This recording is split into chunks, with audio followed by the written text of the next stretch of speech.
ba audio ebimi Vital Kamerhe conversation avec Kagame. Bande kunanga bino bokolanda biso de partout. Bonjour, bonsoir, place nous bozali écoutez bino émission Oyo. Bolimbisi moi muke toujours ki moi ba absence belé pour na conseil la bino ba émission pour pesa bino ba actualité. La santé dérangeait vraiment moi un peu trop, mais c'est quoi to komi disponible pour na pesa bino ba actualité.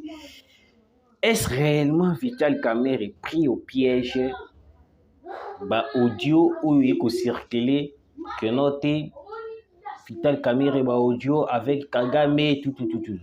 Nous allons en parler au courant de cette émission.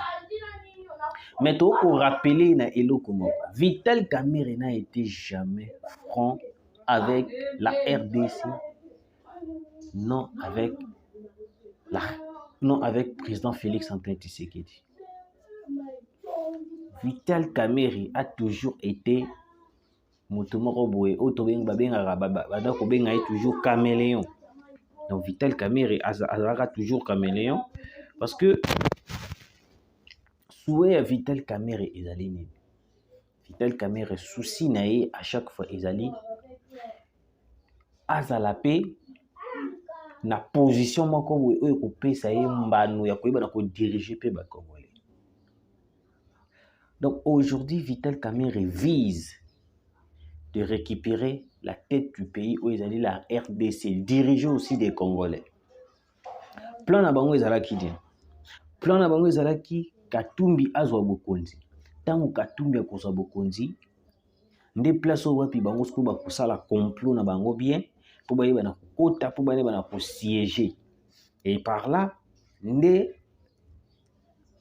et kusala bango force ya koyeba na ko balkaniser la RDC, ko diviser la RDC parce que le rôle la souci na bango ezalaka chaque fois diviser la RDC, ko zomboka na biso balkaniser, ko créer république de Katanga. C'est pour cela vous remarquez que Katumbi disait toujours na ba dire na que non bato baleki baza ko boya ngai na koma bokonzi. Bato baza ko boya identité na ngai ezali kaka bato ya tribu moko. Donc il prenait toujours en compte Bakasaye. Et là, vous voyez comme c'est biso ezali.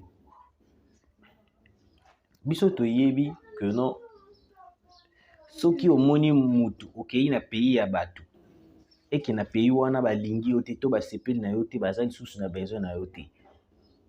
Moto na moto azwaka bagage na ye ozongi na mboka na yo. Mais oyo ya Katumbi ekomi lokola babengaka ngo tingama. Katumbi alingi kolongwa na mabele na biso te. Katumbi veut toujours rester à la République démocratique du Congo. Et puis plus grave encore, lokola bango na ba stratégie na bango ba yebi que non un étranger il est mieux placé à être manipulé par la communauté internationale. C'est pour cela beaucoup remarqué la communauté internationale bango bazalaka wana toujours pour travailler avec les étrangers. Ou soit bakozwa bana ya mboka oyo bazali de père et de mère oyo bazali na soifé d'argent ba ko manipuler bango après avoir ko manipuler bango ko pesa bango monopole ya koyeba na ko diviser mboka na bango moko. Bango ba kokosa bango na mbongo, ba kokosa bango na ba miette, ba kokosa bango na ba biloko mo ba voyage, ba avion. Et c'est par là les Congolais en question tango beaucoup céder des places wapi mboka ko sala nini et ko kende na maboko ya banguna. Aujourd'hui, Vital Kamerhe vient de taper, ou soit Vital Kamerhe vient de poignarder le président Félix Antoine Tshisekedi. La communauté internationale, ils ont plusieurs systèmes pour déstabiliser un pays où ils allaient coincer bango, prouesse na bango. Vu qu'ils ont raté Katumbi, parce que bango tant bande ko jouer batala ki balobaki non, Katumbi serait mieux il y a qu'au travailler nae ceux qui a eu beaucoup dit il vit que Katumbi azana connaissance politique azana notion politique ce qui a eu bokondi à cause de la facilement manipulable et par là nde to cause monopole to koyeba na nini au cadre de la République démocratique du Congo et puis faire de la République démocratique du Congo au biso to lingi bande konanga. Beaucoup remarqué avec nous plusieurs personnes oyo bayaka ko créer ba désordre na mboka na biso. La plupart ce sont des étrangers. Pourquoi j'ai dit ça? Ce qu'aux Mutologola Robert Roy, un étranger. Aux Mutologola Hippolyte Kanambe, Kazembe Kabila, un étranger. Aux Katumbi, un étranger. Aux Vital Kamerhe, un étranger tout fait. Donc, Batouana Bazalara toujours na idée ya ko travailler na ba étranger parce que ba yebi un étranger a cause na souci ya mboka oyo ya zalité. Ils ont le rôle à Congolais oyo vandi na France. A cause na souci ya France makasité ko le kamboka na ye.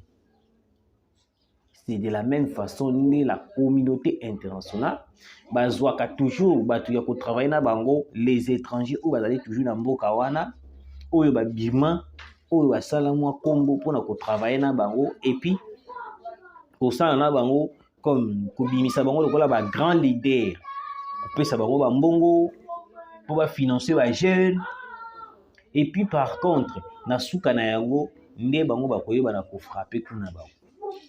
Ce qui est bizarre ezali na bato nyonso to Katumbi abenga pendant campagne na ye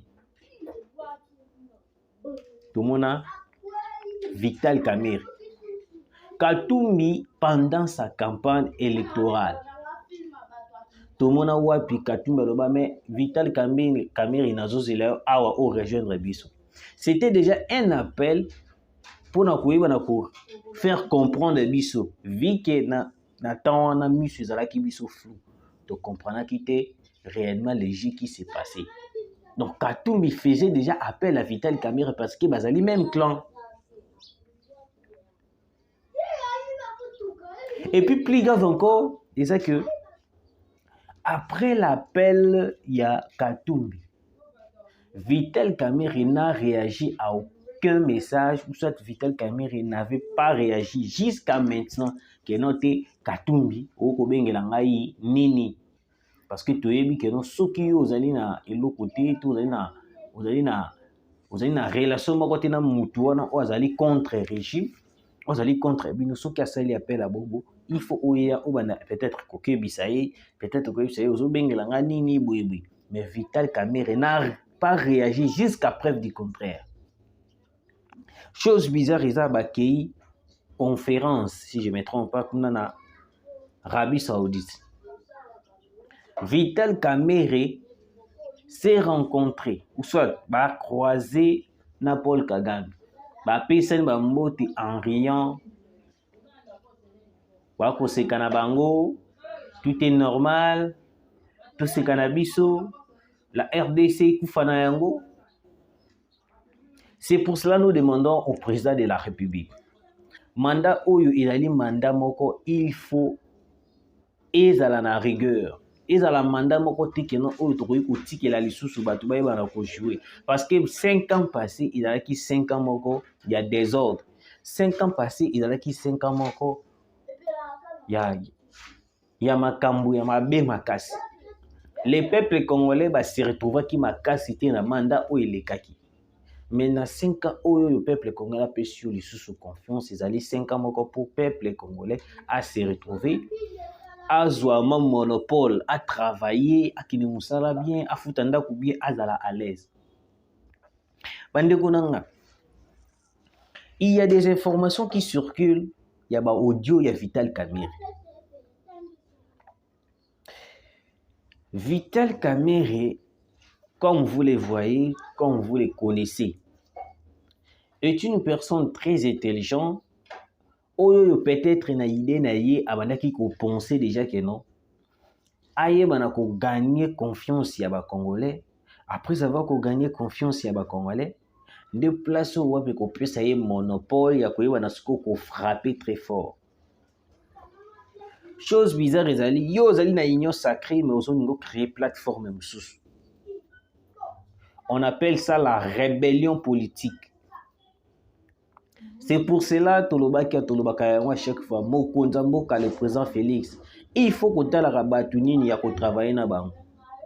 Vital Kamerhe n'est pas intègre. Vital Kamerhe est une personne oyo toko pesa ye sous confiance te na mboka na biso. Vital Kamerhe azali moto te toko kozwa bomengo na biso dosi to pesi epai na ye. Parce que Vital Kamerhe a déjà dessus par Congolais ebele na dossier à 100 jours. Alors kozwa sous confiance ya mboka ko pesa Vital Kamerhe ezali ko comploter ou soit ezali ko bebisa mboka lisusu na lebungi.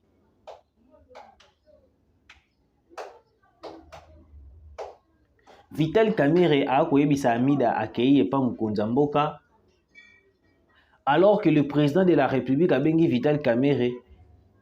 Vital Kamerhe yaka to travailler na nazali ko bela. Mokonzi mboka akei ti na ndako ya Vital Kamerhe. Akuti Amida oh Vital Kamerhe azali ote abimaki alobi akei pa mokonzi mboka. Babengi Vital Kamerhe sur place. Vital Kamerhe ozali wapi wana Amida ote nazapa naibisa ko nazapa mokonzi mboka. Alors que Amida azalaki yuana na fachi. Posez-nous des questions ou soit tozomitu na ba question. Mokonzi mboka nini o Vital Kamerhe akendaki kokutana naye. Parce que tu es dit jusqu'à preuve du contraire bato oyo babulaka keno mutu wana azali kaka mokonzi. Ezali Kabila. Hippolyte Kanambe Kazembere. Jusqu'à preuve du contraire, certains Congolais inconscients considérera toujours comme Kabila comme le président de la République. Et puis jusqu'à preuve du contraire, certains Congolais inconscients considérera que Martin Fayulu a gagné l'élection. Et puis jusqu'à présent, certains Congolais inconscients et inconscients continuent à considérer que non, Moïse Katumbi a gagné l'élection. Chose bizarre. Le goal à 18% ou soit 17% des Congolais ont voté Katumbi. Ne bango de bazana croyance ya kondima kenote Katumbi yem ta gagné l'élection. Bande konanga est tellement bizarre.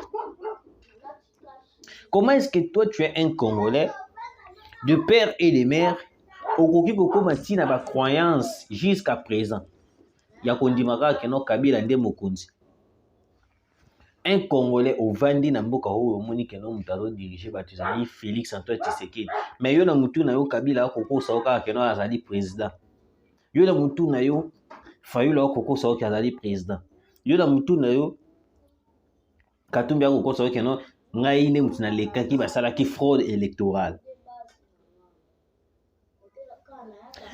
Si aujourd'hui Vital Kamerhe se permet de communiquer avec Kagame pour déstabiliser les pouvoirs de Félix Antoine Tshisekedi, ce que nous pouvons comprendre, c'est quoi? Il était là dans le gouvernement en train de préparer déjà bien avant l'entrée pour déstabiliser le président de la République. Parce que ce que nous pouvons comprendre des années, Vital Kamerhe, depuis le début à Makambonian surtout, Batikala Kobenga jamais intègre, Babenga est toujours caméléon. C'est pour cela, vous comprenez que non Vital Kamerhe, à chaque fois, tant abandonné quoi agir le Rwandeti, Yemo Konzamboka. Il comprenait pas, il jouait un rôle de Timo Konzamboka. Alors que non, c'était déjà une façon de se rebeller auprès de Mokonzi Mboka. Tous un président Moko na Mboka na biso. Mais Vital Kamerhe se permet d'agir comme le président de la République. Un directeur de cabinet a agir comme le président de la République. Nous demandons au service de sécurité. Vital Kamerhe, déjà, n'a pas acte ou abandi, comme a été avec Corneille Nangaa. Nous venons dénoncer les actes de Vital Kamerhe. Mais, ce que nous pouvons demander plus profondément est Zani. Bato oyo tong ba préparera biloko ba préparera ba coup. Ba préparera ngangote mbala moko ba ya préparer coup. Ezalaka na ba biloko ba stratégie moko boye o ba salaka pour na koyeba na ko préparer coup na bango malamu. Alors, il faut retracer tous les appels de Vital Kamerhe au Apassa et puis plus grave ezanini, il faut fouille ezala na ndako ya Vital Kamerhe. Parce que nous risquons, comme on a le loto lobby Vital Kamerhe aussi, kokoti c'est la bisope babilo komoko boy auto ko s'attendre te. Parce que ebande kaka boy na Corneille Nangaa. Corneille Nangaa John Numbi. John Numbi non yebisa biso les 20 et kozala boy. Mais vu ba dénonciation na biso nyonso tout au salaki service de sécurité plutôt et landelaki yango bataki situation calme. Ndenge moko pe ezalaki na Moïse Katumbi. Moïse Katumbi apandaki pe kosala ba message moko boye lokola ndeti rébellion ekozala na mboka, lokola ndeti akoya ko renverser pouvoir ya Félix Antoine Tshisekedi. Tosalaki ba to dénonçaki nde tomonaki au place wapi Katanga ba sopaki ba militaire ya kosakana te. Toyo komona complot na bango esali nini ekomi bafoué. Mais aujourd'hui tolingi to assister lisusu na un homme politique moko traître qui est Vital Kamerhe. Yango omoni depuis nomination ya Vital Kamerhe ebele basepelaka te. Congolais nyonso presque basepelaka te na nomination ya Vital Kamerhe. Parce que bayebi déjà Vital Kamerhe n'a jamais été franc avec tout le monde. Parce que Vital Kamerhe n'a jamais été intègre devant le président de la République. Parce que Vital Kamerhe aujourd'hui, étant un étranger, il va jouer un rôle comme il y a Moutou ou Azali Lokola Malam. Mais après, vu qu'Azali a une coalition avec la communauté internationale, la communauté internationale, aujourd'hui la communauté internationale va collaborer avec Vital Kamerhe parce que Moïse Katumbi déjà a appuyé. Moïse Katumbi n'a jamais de poids politique, vu qu'il a raté des élections. Il y a déjà une pression de la communauté internationale. Il faut que ça soit une campagne électorale. Il y en a qui même dans discours où il y a dernièrement, Moïse Katumbi qui a kokonda.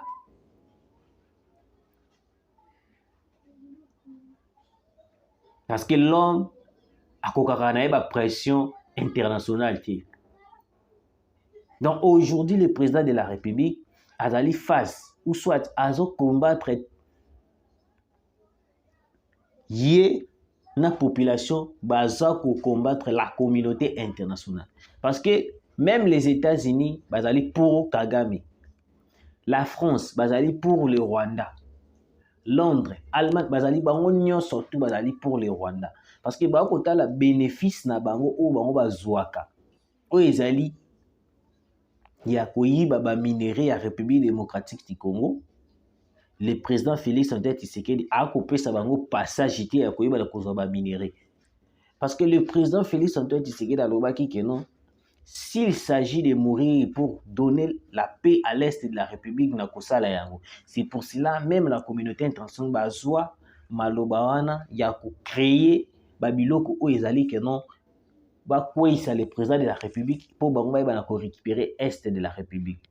C'est pour cela vous comprenez que même les opposants au misusu to komona lelo bazali corrompus par la communauté internationale, voire même Katumbi a été financé na Rwanda.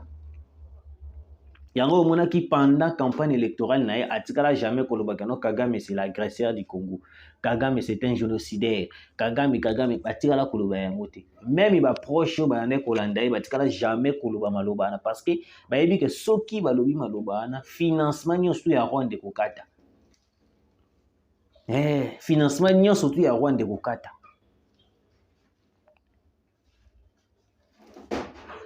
Pourquoi aujourd'hui les Burundi s'imposent à faire la guerre avec les Rwandais? Parce que va comprendre une chose. Les Rwandais aujourd'hui, azali pays oyoyo, ils sont mieux manipulés par la communauté internationale. Les Rwandais ont financé un groupe de milices pour attaquer les Burundi. Alors, vu que les Burundi comprendre déjà que non, les Rwandais ont joué rôle moko, bozo sekana na moi et puis na butu ye azo fungulilo manzaka. Ils ndenge moko na mpuku o ezana awa na mboka na biso na RDC la azo soyo soko yingo yoki kaka pasi bazo afuli. Ils ndenge moko na Kagame. Il est là ya kusola bien na batu. Mais de l'autre côté, à reçoit yonde à reçoit. Alors, le Burundi prêt à s'attaquer à Paul Kagame. Il y a une fausse information qui circule que drone ya FARDC a été bombardé, drone ya FARDC a été bombardé. Vous savez que les Rwandais azana politique moko ya désinformation pour na koyeba na kokotisa moi bobanki et puis pour na koyeba na kosala comment je peux dire kokoti moi frousse la population congolaise. Tous les drones de FARDC ils allaient intacts. Aucun drone de FARDC a été bombardé. Kagame a une idée ya ko créer ba fausse information pour désorienter la population congolaise ya ko ba non mais ba drone ngo ou bande ko lobela biso sophistiqué ezabo comment ba drone ngo eza sophistiqué a été détruit par les rebelles M23.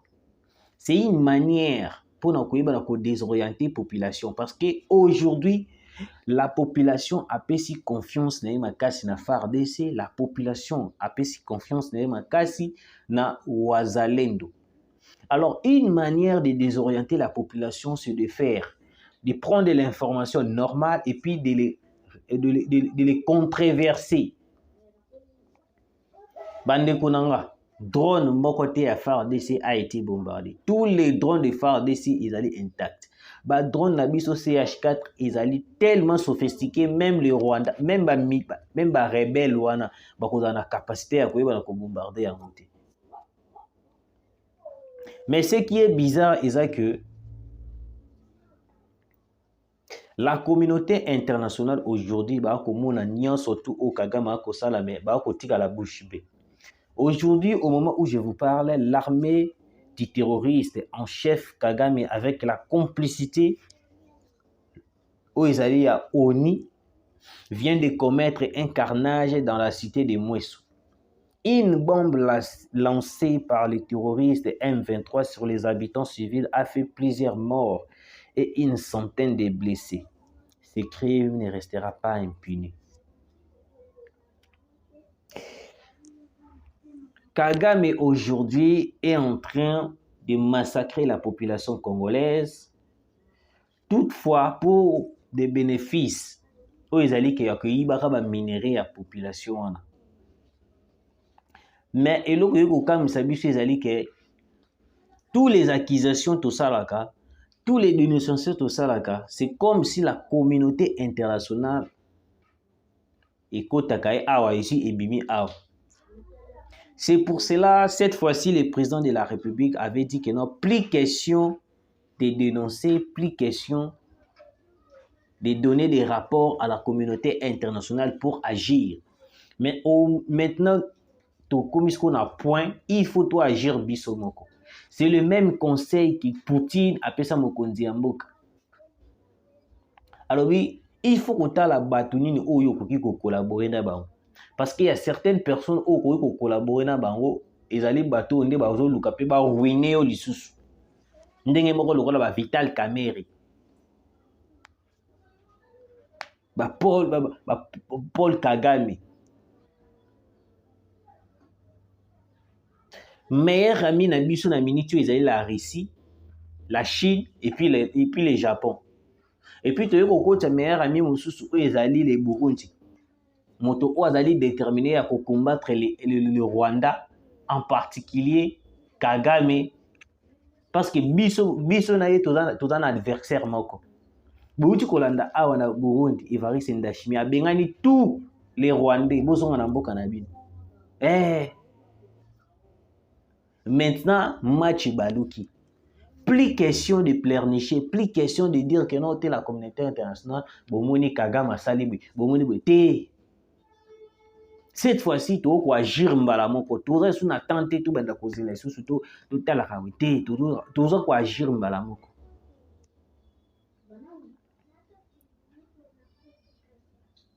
Ce qu'on a compris c'est que au fur et à mesure tu vas dénoncer, tu vas Kagame continue d'avancer. Malgré tout, le drone na biso eko frapper, ba FARDC ba eko frapper, mais entre-temps, biso soki to ko continuer ba dénonciation, kuna Kagame a ko avancer. C'est pour cela ntela ya malamu ezali que non, il faut biso to frapper. Bango ba ko frapper biso pe to ko frapper. Bongo nde sukonde to kende malamu. Bande ko nanga boyoka. Si pour Bertrand Bisimwa, président du M23, cette bombe vient de FARDC, les jeunes résistants Wazalendo précisent également que la bombe a été lancée par les rebelles pour se venger après plusieurs pertes en vie humaine et matérielle. Nous occupons une grande partie de la cité de Mouesso. Les M23 cherchent à nous déloger depuis hier sans succès. C'est ainsi qu'ils utilisent des mortiers en ciblant des maisons civiles pour nous obliger à quitter la partie que nous occupons. Je vous demande, messieurs les journalistes, avec quel intérêt nous pouvons bombarder une zone que nous occupons? Demande Héritier Ndangue, un des porte-parole des résistants Wazalendo. Sur les liens des sources médicales que nous avons contactées, affirme que la bombe est venue du côté M23 et qu'aucun avion de chasse ni drone a été vu ou entendu dans la zone. Il y a eu plusieurs civils tués, des enfants et des femmes. Les blessés sont dans un état critique. Je ne peux pas confirmer avec exactitude que la bombe vient du M23, mais selon la direction, elle est venue du côté gauche, une zone M23. Nous avons pris en charge quelques blessés, mais pour l'instant, ils sont presque tous dans l'hôpital. Bandekonanga, les M23, Bertrand Bisimwa aujourd'hui, c'est ça qui bino bango basant la position ya ko désorienter information. Une bombe a été lancée par les M23, a fait plusieurs morts. La bombe en question, ils allaient qui lancée par les M23. Mais vu que les M23, Bertrand Bisimwa, basant la politique oyo ya koyeba na ko désorienter population, balinga ki balatisa yango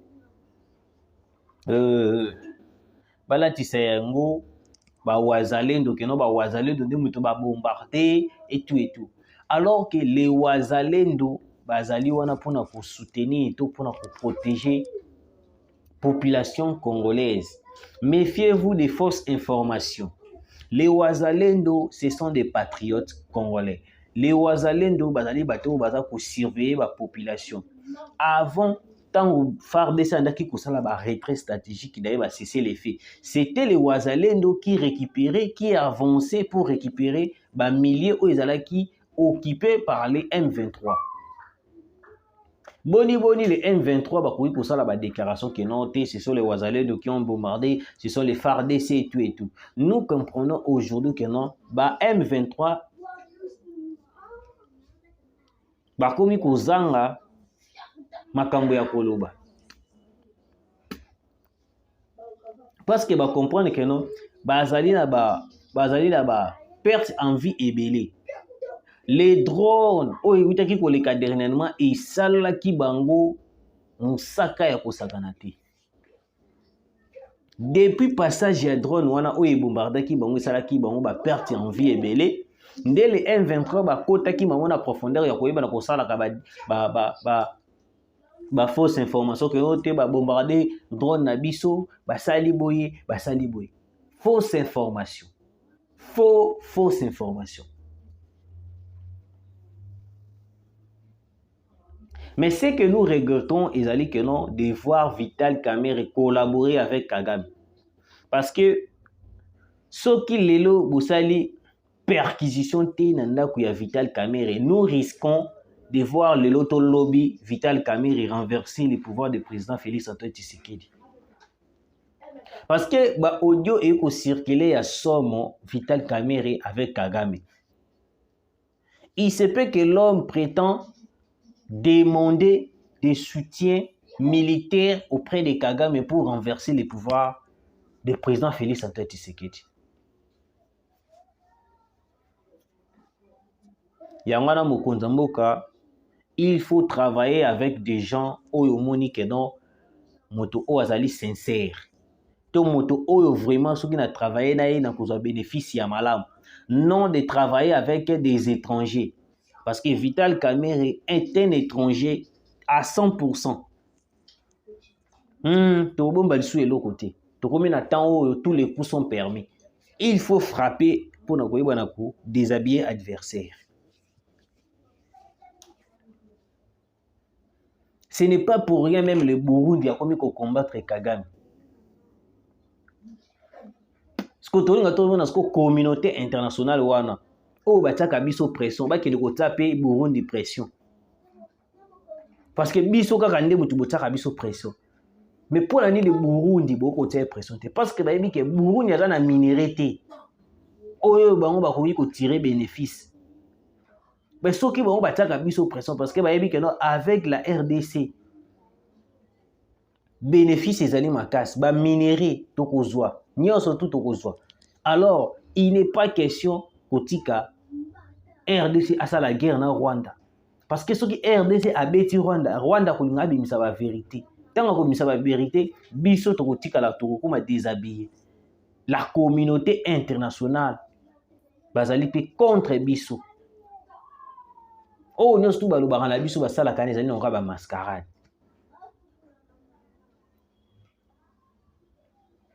Vital Kamerhe, il faut arrêter. Parce que jamais tu n'as pas na mutu oyo a comploter contre mutu azali na ye. Yango na ba Congolais belé le jour ba noma kai ministre économie, tous les Congolais ba sepelati na ba nomination Vital Kamerhe. Talaka nomination ya pamba kaka ministre économie, mais ba Congolais ba sepelati. Ba te ko premier ministre était mais ministre ka économie ba Congolais ba sepelati. Pourquoi? Parce que bayebi que non Vital Kamerhe kozongi sa yesu na scène politique ezali kozongi sa traître. Voilà ba dukunanga utonga to isabine wala na fin émission oyo boko mona ba audio oyo batindela ki biso ya Vital Kamerhe avec Paul Kagame. Vous allez juger si c'est vrai ou non. Bolanda yango et puis yango yekosili sa émission.